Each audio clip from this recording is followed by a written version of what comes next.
Well, thank you so much for caring enough to come out this morning and to echo Mike's comments. It is most sobering and most humbling to be delivering remarks under this wonderful painting and to know that in some way, shape, or form, through some metaphysical balance of the universe, the founders are looking over our shoulder and reminding us it is a republic if we can keep it. This ground here, the Kirby Center, in some respects is hallowed ground for the Constitution and those who love the Constitution. I thank you for once again hosting the Article 1 project. As Senator Lee said, this is where the project was launched. I am so grateful to him for coming up with this brainchild, allowing me to be his co-chair for this project, and I'm very thankful for all my colleagues who have joined us today. I first wanted to start my discussion with a quick review of the cost of government. When people think about the cost of government, they usually think about the $19 trillion of debt and counting. And for those who've ever been to the House Financial Services Committee, you know we keep a real-time debt clock churning. It, too, is most sobering. Others think of the trillions of dollars that are spent each year in the federal budget, much of it unwisely. But there is another cost of government, and that is the cost of federal regulations. According to the American Competitive Enterprise Institute, the estimated cost of federal regulations in 2015 was almost $1.9 trillion. And to put this in perspective, the federal government spent $3.7 trillion last year. Thus, the cost of regulations is equal to roughly half the size of other federal spending. Together, the cost of federal spending and regulation, $5.5 trillion, all paid for in some form or fashion by the American people. This figure of government regulation, this figure dwarfs the economy of all other nations except that of ours and China. But unfortunately, the cost of federal regulation is not something that is readily identifiable or apparent or to be found in any official government report. Yet it is felt every day by the American people.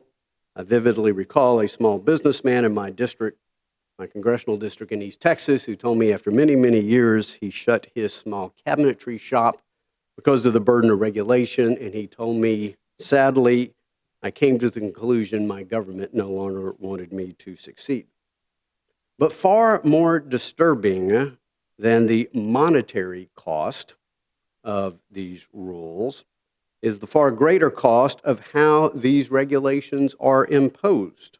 And it is not often by the people's elected representatives. In other words, the cost of regulation cannot be measured in just monetary terms, but it must be measured in their damage to our Constitution as well.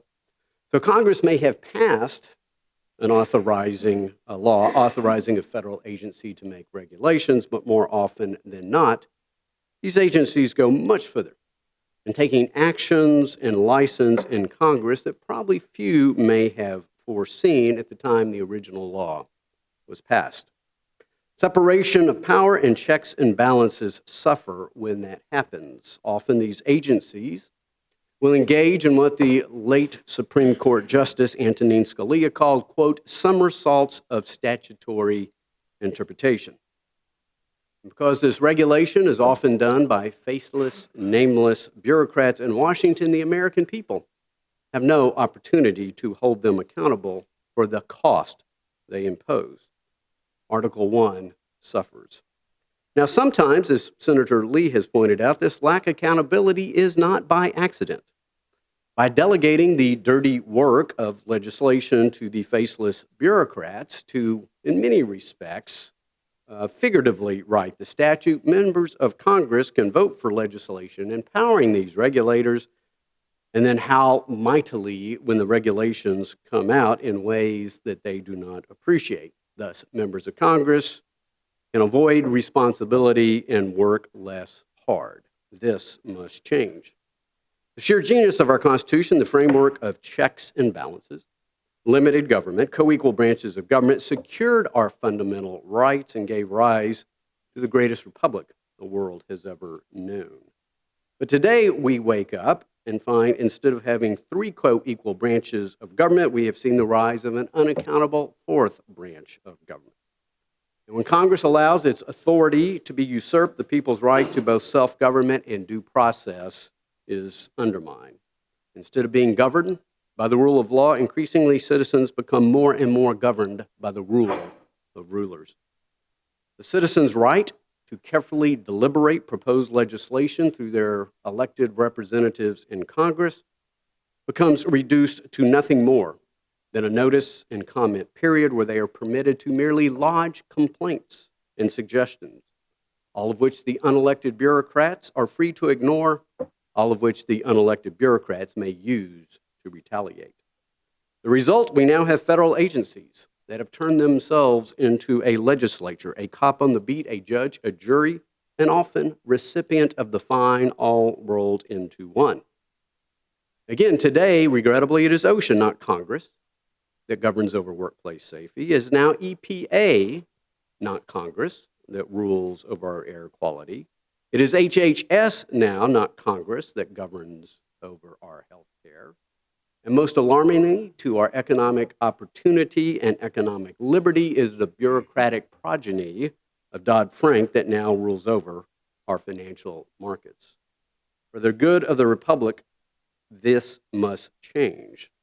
Stability of our system of government depends on a representative, transparent, and accountable Congress to make the laws. We all know and revere Article 1, Section 1, where our Constitution states, quote, all legislative powers herein granted shall be vested in a Congress. It does not say EPA, OSHA, or Dodd-Frank. In order to confront the so-called fourth branch of government and restore the constitutional order and legislative supremacy of Article 1, we clearly need new tools. And that is precisely why we are here today, to unveil legislation creating a regulatory budget. And again, I congratulate my co-chair, Senator Lee, for carrying this bill in the Senate, and my House colleague, Mark Walker of North Carolina, who you will hear from shortly, for carrying this bill in the House. As I said earlier, federal regulations come with a cost, albeit a hidden one. The American people can look up in the federal budget and see a monetary cost of the IRS, the EPA. They should also be able to look up what the regulatory cost of these agencies are as well. Beyond making the cost of federal regulation transparent, a regulatory budget will help restore accountability for the cost of regulation onto the people's elected representatives.